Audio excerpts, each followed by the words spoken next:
Hi sweeties, how are you doing? Welcome to Cimnanya. If this is your first time of coming across this channel, sweetheart, kindly smash that subscribe button and turn your notification so you are notified each time I upload, and please give this video a thumb up.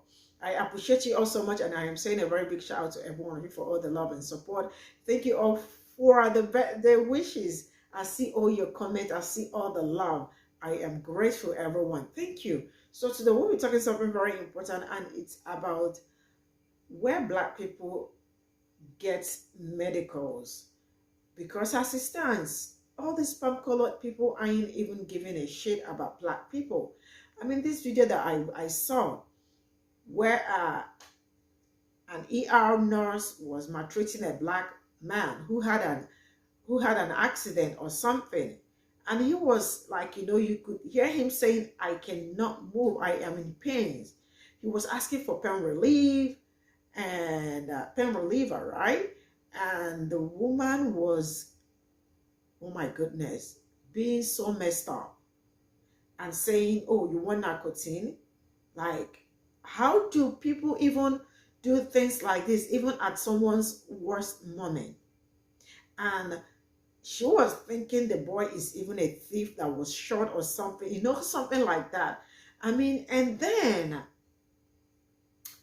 oh my God, it's just unfortunate that things like this are happening. And then the other brother is also calling out Black women to really be very careful. Make sure that you know the doctor. I mean, or not even knowing the doctor that is, especially when you are giving birth or with your child and all that. Make sure you go where your life is valued. Make sure you go where you know that, oh my God, these people values life, and I know I am going to be safe here. If you think, just go to Black doctors, go to Black nurses, or request for Black doctors or Black nurses, because I can be waking up to hearing things like this, and then knowing that, I mean, can you imagine being a woman and in America, knowing that you might probably go to give birth and not make it alive? I mean, that is it's so scary. I am just going to roll this clip. We'll come back to talk about it. Let me know what you all think in the comment section. So straight up, here we'll go. Between a patient and an ER doctor. I'm sorry, sir. You were the least sick of all the people who are here who are dying. The hapless patient is 20-year-old college athlete Samuel Bardwell, who collapsed at basketball practice with an anxiety attack. He tells the doctor he can't breathe. He can't inhale. Wow. He must be dead. Are you dead, sir? I don't understand. You are breathing just fine. Dr. Beth Keegstra was working at a hospital emergency room near San Jose, California. She thinks Bardwell just wants to get drugs. So you need narcotics? Is that what you need? Did I say any narcotics? I just need pain reliever and anxiety medication because I'm in pain and I have anxiety. And I said nothing about narcotics. The confrontation even gets physical. Now, don't try to tell me you can't move. Come on, sit I up. can pick my head up. Yeah, sit up.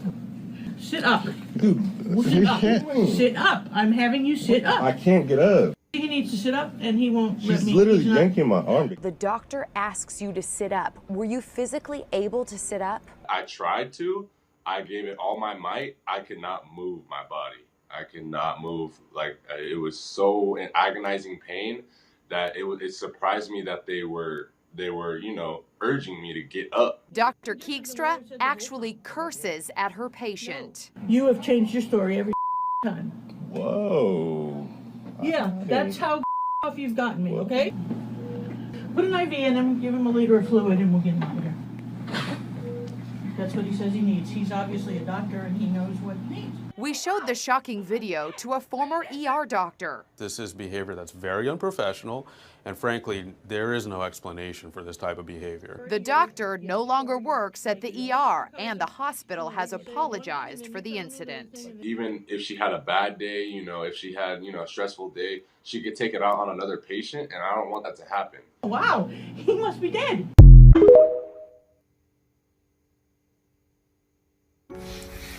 Good morning. I beg you, please share this video. I really don't care about the numbers. But for Black people, for Black women, I need you to hear this if you don't hear nothing else in your damn life. Sister, if you are giving birth to a child, if you plan on giving birth to a child, I need you to listen to me. Sisters, I need you to listen to me like you ain't listened to a black man before. Don't you take your ass to a hospital that you done asked 1,000 questions before you stepped your ass in there. Do you hear me, sister? I worked in the ICU the other night. I'm normally a trauma medic in the emergency room, but I picked up a shift in the ICU. And we immediately got a sister in there who had an emergency C-section, and she had internal bleeding, hemorrhaging. Now the baby was taken out and the sister was brought up to the ICU and critical care, critical condition. We could not figure out where she was bleeding from, and we were trying to keep this sister alive. I turned to the doctor at some point, doctor that does not look like us, and I say, doctor, can you come take a look at her stomach? It's getting really distended. And her BP, her blood pressure is not going down. That doctor looked at me and said, that's my patient. I'll be over there in a minute. 2 hours later, after this sister coded on that table 2 times and we had to get her back, we finally get her down to the operating room. And yeah, that hemorrhage that they thought they controlled with that emergency C-section was not controlled. She was still having internal bleeding, which was killing her. Black people, I need you to hear me. If you can take your black ass to Target, if you can go to Walmart, if you can buy and spend and do for all these corporations that don't give a damn about you, your black ass, your black community, your black race, you can ask questions for that black baby. I don't care if you think you're annoying, the doctor think you're annoying, the hospital think you're annoying. I don't care if God himself think you're annoying from asking too many questions. Ask the question, sister. Because there's going to be a certain point in that pregnancy where you ain't going to have the ability to ask not a damn thing, sister. It's going to be out of your hands. So while it's in your hands, sister, I'm going to need you to take control of that pregnancy. Black men, don't you let that woman go into that hospital and you don't know every inch of that building. You need to know if something goes wrong, who is going to put their hands on your woman, on your child. And other black people, if you work in a hospital, speak up. Say something.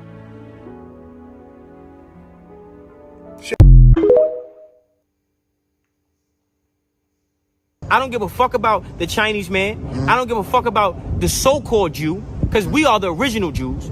I don't care about the European fake yarmulke wearing who thinks he's a Jew. I don't care about the Chinese man. I don't care about the Japanese man. I don't care about the Indian man, the Russian, none of them motherfuckers. I care about black man, black woman. Black woman. That's it, man. I'm not concerned. So my overall question is, but are people suffering from that?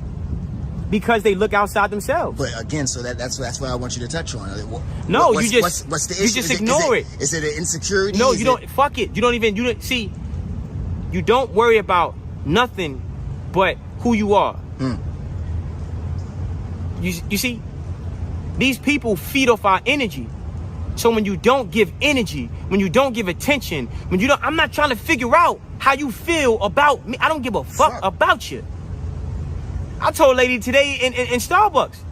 Not Starbucks, sorry. Just this little bullshit coffee spot in the hood. I'm like, yo, look, man, you being passive aggressive, bro. I'm not doing business here. You're a guest in Harlem. So before this place gets closed down, give me my fucking money back, and I'm taking this coffee. Fuck you. We have to go and start learning how to be unapologetic. Stop loving the white man so goddamn much. You love everybody else, and that solves the problem. You don't see no white fucking women out here running around with dreadlocks, trying to be us, but we want to be them so bad. You want to perm your hair this, you want to do all that, bleach this and keratin, whatever that shit is. I want to be blacker.